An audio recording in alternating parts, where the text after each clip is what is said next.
అనగా 3వ తారీఖు 3వ నెల పాల్గొన మాస సందర్భంగా మనకు కేతుగ్రస్త చంద్రగ్రహణము పుబ్బా నక్షత్రంలో మనకు గ్రహణం జరుగుతుంది కనుక స్పర్శకాలము అనగా గ్రహణము ప్రారంభము ఎన్ని గంటలకు అనగా మధ్యాహ్నము పగలు 3:23 గ్రహణం ప్రారంభమవుతుంది. మధ్యకాలము 5:16 అలాగే మోక్షకాలము 6:49 మనకు జ్యోతిర్విజ్ఞానం తెలియచేస్తుంది. కనుక గ్రహణమునకు 3 గంటల ముందరలోనే భోజనం చేయాలి అనగా 11 గంటలకే భోజనం చేయాలి. గ్రహణకాల సమయంలో పట్టు స్నానము అనగా స్నానం చేసి దర్భ చాపలు కానీ మామూలు చాపలు వేసుకొని దేవతారాధన చేయడం వలన సకల దేవతల యొక్క ఆశీస్సులు కలుగుతాయి. గ్రహణకాల సమయంలో చేయకూడని పనులు భోజనం, వివాదం, ప్రయాణం, కలహాలు, ఆవేశభరితమైనటువంటి నిర్ణయాలు తీసుకోకపోవడం ఉత్తమోత్తమం. కారణం ఏమిటి? చంద్రుడు మనఃకారకుడు, అంటే మనస్సుకు సంబంధించిన కారకుడు. కనుక ఇలాంటి కార్యక్రమాలు చేయకపోవడం వలన మనకు రాబోయే కాలంలో మనశ్శాంతి, ధనవృద్ధి, ఐశ్వర్యం కలుగుతుంది. గ్రహణకాల సమయంలో చేయాల్సిన పనులు ఏమిటి? దేవతారాధన, మౌనం, ధ్యానం, ఏకాగ్రతగా ఉండాలి అని చెప్పి మనకు జ్యోతిర్విజ్ఞానం తెలియచేస్తుంది. కనుక గ్రహణానికి ముందరైన భోజనం చేయాలి. గ్రహణకాల సమయంలో నిల్వ ఉండబడిన బియ్యము, పప్పులు, ఉప్పులు, పాలు, పెరుగులలో దర్భను వేసి ఉంచాలి. గ్రహణ తదనంతరము అంటే అంతకుముందు వండి పెట్టినటువంటి పదార్థములను దయచేసి భుజించవద్దు. అంటే వాటి వల్ల విషతుల్యం అవుతుంది అనేటువంటిది మనకు గ్రహణ శాస్త్రం తెలియచేస్తుంది. ఏ ఏ రాసుల వారికి, ఏ ఏ లగ్నాల వారికి దోషముందో ఇప్పుడు మనం తెలియచేసుకుందాం. ప్రధానంగా వృషభ రాశి వారికి కృత్తికా నక్షత్రంలోని 2, 3, 4 పాదాలు, రోహిణీ నక్షత్రంలోని 4 పాదాలు, మృగశిర నక్షత్రం 1, 2 పాదాల వారికి వృషభ రాశి వారికి, వృషభ లగ్నం వారికి గ్రహణము చూడరాదు. అలాగనే 2వ రాశి సింహరాశి మకా నక్షత్రంలోని 4 పాదాలు, పుబ్బా నక్షత్రంలోని 4 పాదాల వారు, ఉత్తరా నక్షత్రం 1 పాదం వారు అంటే సింహరాశి రాశిలోనే గ్రహణం జరుగుతుంది కనుక దయచేసి వీరు కూడా గ్రహణం చూడరాదు.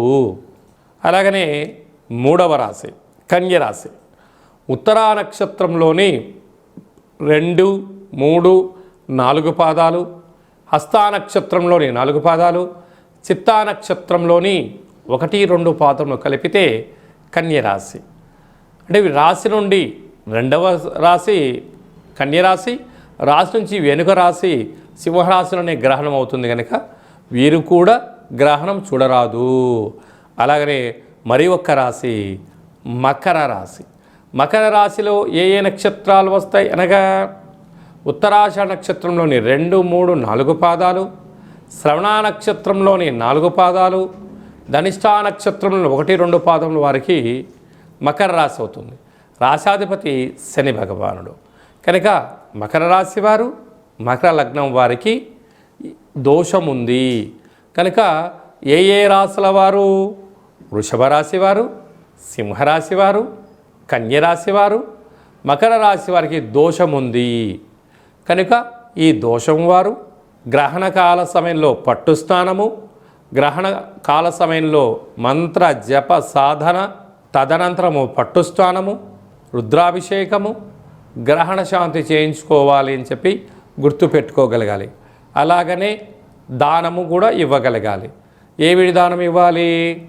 రాగి చెంబు నిండా పాలను, బియ్యాన్ని, నవధాన్యములను దానం ఇచ్చి ఆశీర్వచనం పొందగలిగినట్లయితే గ్రహణ దోషం తొలగుతుంది అని చెప్పి గమనించాలి.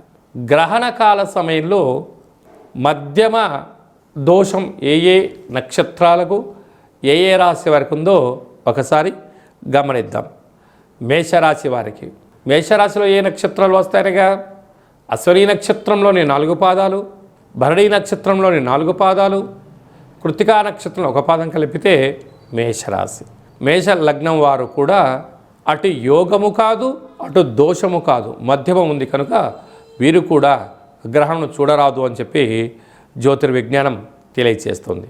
అలాగనే కర్కాటక రాశి వారు, కర్కాటక రాశిలో ఏ నక్షత్రాలు వస్తారగా పునర్వసు నక్షత్రంలోని చివరి పాదం 4వ పాదము, పుష్యమీ నక్షత్రంలోని 4 పాదాలు, ఆశ్లేష నక్షత్రంలోని 4 పాదాలు కర్కాటక లగ్నం వారు. అలాగనే ధనుసు రాశి వారు, ధనుసు రాశిలో ఏ నక్షత్రాలు వస్తాయగా మూలా నక్షత్రంలోని 4 పాదాలు, పూర్వాషాఢ నక్షత్రంలో 4 పాదాలు, ఉత్తరాషాఢ నక్షత్రం 1 పాదం. అలాగనే ధనుర్ లగ్నం వారు. అలాగనే కుంభరాశి వారు, కుంభరాశిలో ఏ నక్షత్రాలు వస్తాయనగా ధనిష్ఠా నక్షత్రంలోని 3వ పాదం 4వ పాదం, శతభిష నక్షత్రంలోని 4 పాదాలు, పూర్వభాద్ర నక్షత్రంలోని 1, 2, 3 పాదములు కలిపితే కుంభరాశి. అనగా ఈ రాశుల వారికి మధ్యమ దోషము. ఏ ఏ రాశిలో మరొక్కసారి గమనిద్దాం. మేషం, కర్కాటకం, ధనస్సు, కుంభం వారికి మధ్యమం. దోషము లేని రాశులు ఏంటివో ఒక్కసారి చూద్దాం. మిథున రాశివారు, అలాగనే తులారాశివారు, వృశ్చిక రాశివారు, మీనరాశి వారికి దోషము లేదు కనుక ఎవరికి దోషం ఉండినను, మధ్యమ సంచార స్థితి ఉండినను, దోషం లేనివారు అందరూ కూడా మనము కొన్ని విధి విధానాలు పాటించాలి.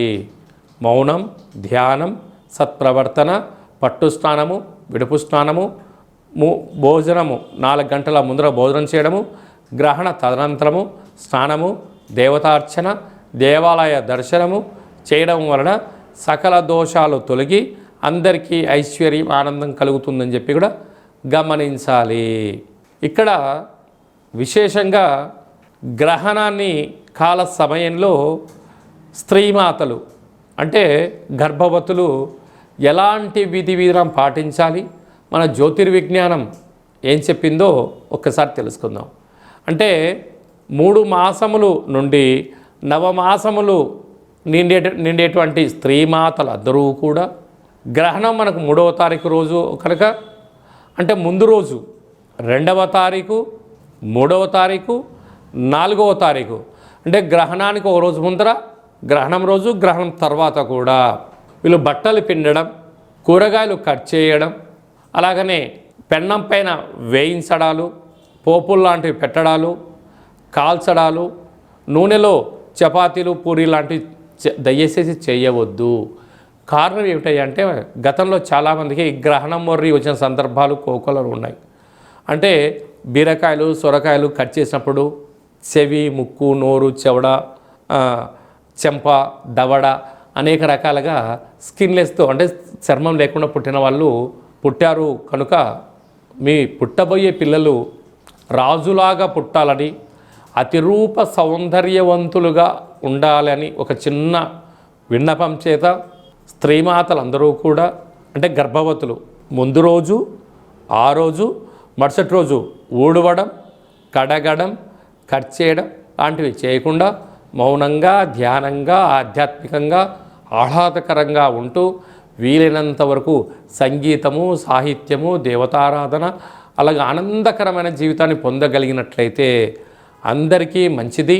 పుట్టబోయే పిల్లలు కూడా సంపూర్ణ ఆరోగ్యవంతులు, జ్ఞానవంతులు అవుతారని చెప్పి గమనించాలి.